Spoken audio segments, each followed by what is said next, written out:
Okay, good morning, folks. That's Facebook on board. How are we all this morning? We'll look to see who's in at the moment. Got Mark. Right, where we go? We got Mad Monk, Stevie Bankier, Last Braveheart, Julie Brown, Ackies, and Sonny and Hamilton this morning is at Ackies. Hi, Jeanette. Stuart, Anna, Julie, me, Eddie, Barbara, Stuart, morning, Graham. Any Facebookers in yet? Morning, Freedom for Scotland. Good morning, Thomas. You're in the Philippines now, are you? You're getting around, Thomas. So, yeah, you're getting around. Doug, welcome aboard. First of the Facebookers in the door. Followed by Melanie. Good morning, Melanie. How's Sweden this morning? Or are you back in Scotland? Right, anyway, there's more than 50 years on board, so let's get this broadcast underway. Okay, Cindy Truck Davy out the truck not home in his office in Salisbury, North Lanarkshire, where I normally am these days, where it is a clear morning now. It started out now, and it's 10 degrees, quite chilly. No cold, just slightly chilly. That's the weather here in Salisbury, North Lanarkshire. You want to know what it's like where you are? Look out, it ain't bloody windy. As I say, and a couple of yous have and left wee messages for me. Oh, Mr. E, I see you're back up a naughty step. I don't know how you ended up there. But I did get in and clear it. I didn't realise there was so many on the bloody naughty step, actually. Hey, it would appear the moderators are doing a good job. Okay, where are we? Aye, it's the 22nd of the 10th, 2024. And first up is the Daily Record. I'm going to put it up. Quite a dramatic headline in the Daily Rancid today. So here we go. And it says, killer Jack Crawley was only 19 when he met a dad of two for sex and battered him to death before burning and burying his body. And the main headline is, Hammer Horror. Now, this is a story of Jack Crawley, 19-year-old man who bludgeoned a 56-year-old father of two to death after meeting him for a sex date on a sex app, a gay sex app. Now, folks, if you're going to use these apps, for Christ's sake, be careful. You know, I would suggest most of us wouldn't be anywhere near these such things, but if you are near such things, be bloody well careful. You can see what happens. Anyway, Murdoch's rancid rag. The Sun goes on. Gay serial killer inspired by Psycho. Dalma demon butcher war hero. Well, it turns out the 56-year-old man was also an ex-soldier.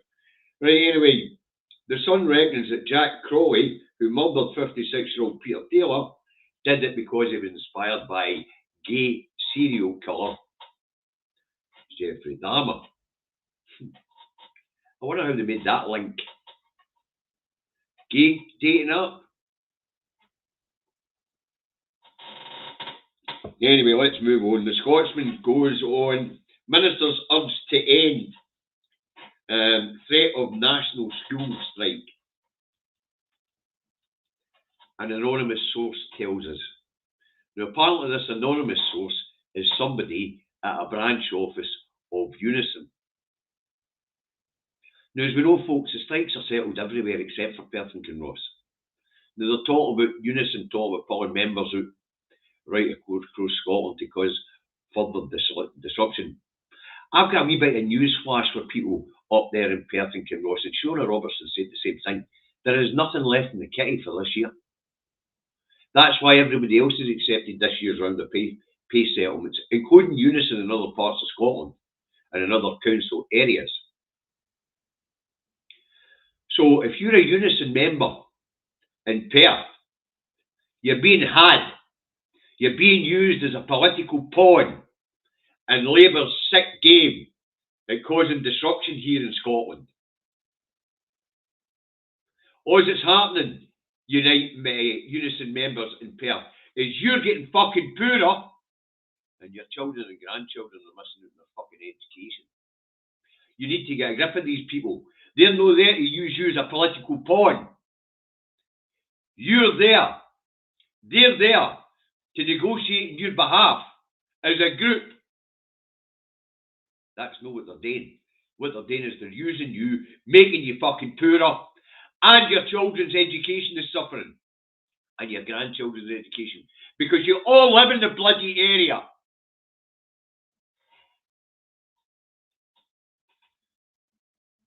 Aye, I've no doubt. Post Scotland have already settled. Well, they had. Anyway, as I say, Perth and Kinross, you're being used as a political pawn, Unison members. You're getting fucking poorer. Your children and grandchildren are missing out on their education. Everybody else is accepted in your sector. Mugs. Absolute mugs. Right, let's move on. The Daily Fail goes on. Ministers own assessment finds law could lead to more strikes and workplace disputes as firms pay $5 million cost of Labour's revolution for workers. Has the Daily fucking Mail read the bill? I read the bullet points straight off the government fucking website to use, guys. There's nothing in the bill for workers. I didn't see anything in the bill that was going to cost employers £5 billion. Nothing. The only thing that I've seen so far that's going to cost employers is going to be the budget. Increase in national insurance contributions for employers. But that push that was put out as a workers' revolution and rights for workers. Trade unions who finance labour get a wee bit more wriggle room. The actual person, the worker, me, I get fuck off. Nothing. Unless, of course, they're talking about the fact that I would get to claim sick pay for day one instead of day 3 of being ill. But I can't see that amounting in £5 billion a year. Why don't I see that amount for £5 billion a year? Because people are that fucking poor, they're going to work sick. It's always been a problem here in the UK that people are paid that fucking badly, they go to work sick. And that's why we have such low productivity, or one of the reasons why we have such low productivity. Because I go to work sick, I infect my fucking workmates, they end up on the sick.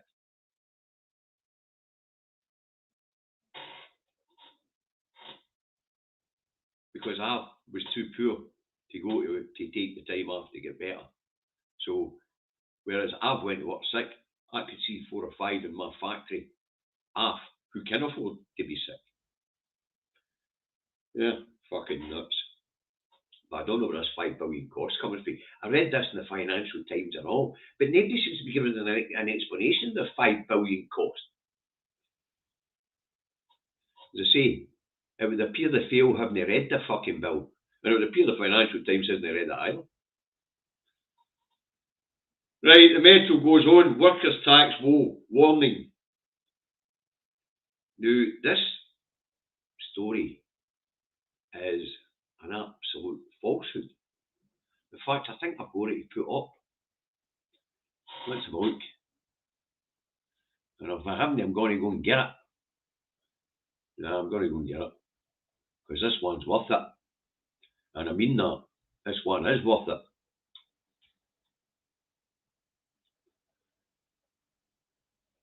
Right, I'm going to put this one up. As I say. And so back to there.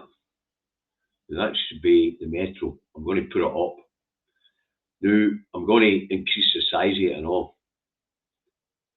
Right, okay, now what it says here is workers' tax woe warning.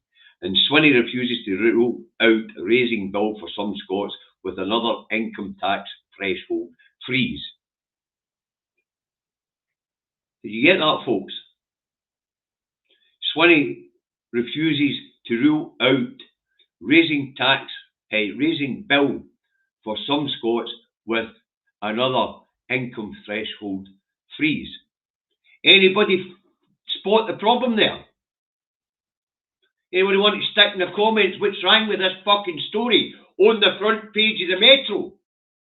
Or do you want me to tell you what's wrong with the story? Income tax threshold is reserved. And the reason why some people will be pulled up into higher, will be paying more tax is something called the fiscal fucking drag. I've explained the fiscal drag, David and I. And Rachel Reeves is about to prolong that agony by not just sticking to the Tory fiscal rules, but actually extending the freeze on the income tax threshold for a further 2 years to 2030. So this story in the Metro is an absolute falsehood. And the reason why it's a falsehood is because the income tax threshold, the point at which people start to pay tax, is reserved. End of fucking story. And as I say, because of that fiscal drag, pensioners, as of next year, will have broke the income tax threshold. But as we all know, HMRC don't issue demands for tax until it gets to £130. Guess what? Next year, the pensioners won't get a bill. By 2028, apparently the pensioners will get a bill of £130 a fucking year. Going up if Rachel continues with the threshold freeze. So each year after 2028, pensioners on the basic state pension will get a bill for HMRC for income tax, starting at £130 in 2028 and going up each year thereafter. But as I say, we have spoke about the fiscal drag before and its relationship to the income tax threshold freeze. As I say, the Metro story is bollocks. Income tax threshold is reserved. That's the point at which you start to pay income tax. That is set by Westminster. Okay.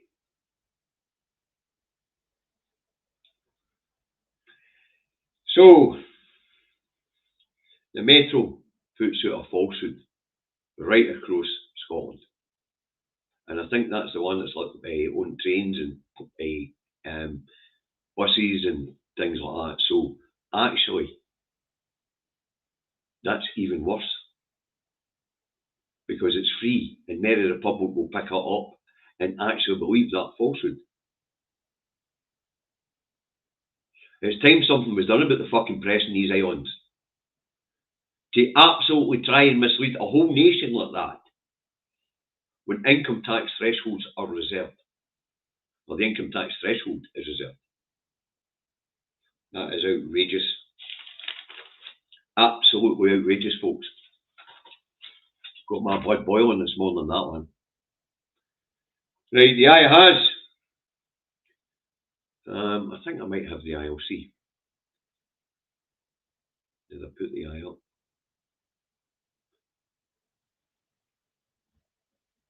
No, I didn't, but it's not important. What the eye says is, the eye has teachers and nurses among 9 million who face 40% tax under Reeves' budget plan. See, once again, this is the fiscal drag, folks. As each year's get a pay rise each year, generally by inflation, the amount of tax, we move up tax brackets. And as we move up tax brackets, the fiscal drag means we're actually losing money rather than getting money for our pay rises. So, nurses and teachers will be dragged into that higher tax bracket of 40% because of the fiscal drag. Okay. Clog Dancing wrote Raver says that the Metro is a labby roll. Aye, well, people that poor, they probably are taking him. Anyway, as I say, so Once again, this is another story of the fiscal drag, and it's actually quite specific. It tells us that the nurses and the teachers will be dragged in 26, 27. It also tells us pensioners will be dragged in 27, 28. Okay, the Herald goes on. Truth was hidden on hospital deaths, says families. No, I didn't quite get this one. I don't get it at all. No, this is the COVID inquiry, of course. Hospitals had deaths.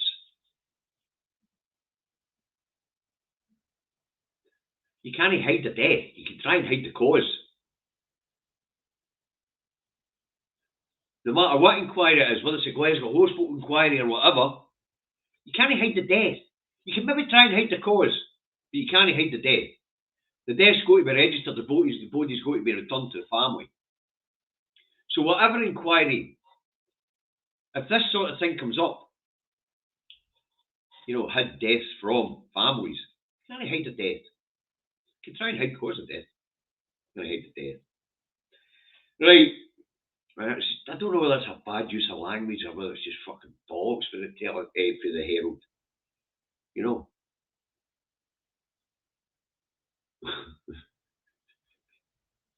The metro's run by Flivver Popman, Lord Flub, a dub of Siberia. You're on form a day, club dancing raver. Right, let's go. The Daily Telegraph. Why was police hero charged? Asked MP. Now, until I went to the English rags to do a comparison this morning, I had no idea what this fucking story was all about. Anyway, apparently an armed response officer called Chris Cabba shot an unarmed driver in the head. He was subsequently charged with murder, but has now been cleared by a jury, and apparently there's an uproar. Well, obviously the Crown Prosecution Service thought that there was a case to answer.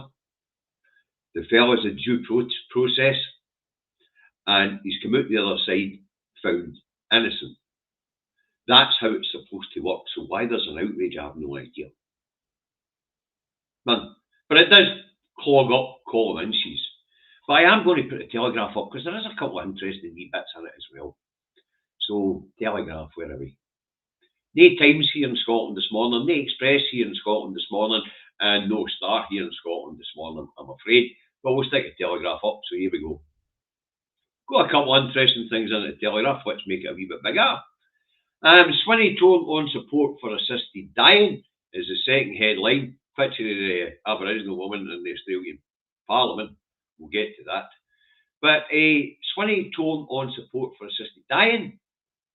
Well, I think that's a fair statement. I think we're all torn on it because we realise that it could be abused and unscrupulous relatives could put pressure on elderly dependents to shuffle off this mortal coil.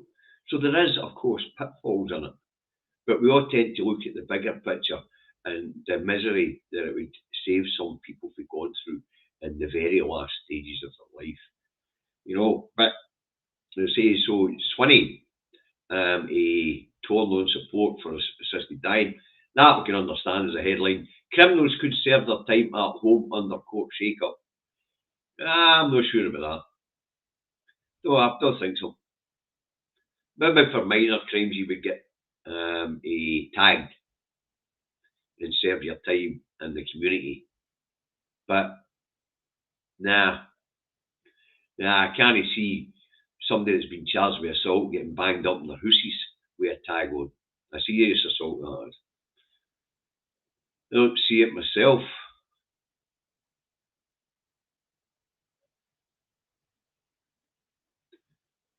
Do you not try to run somebody over? I don't know what the circumstances were. As I say, I didn't know anything about it. And until I went out to the English papers to try and see what was in the Star and in the Express.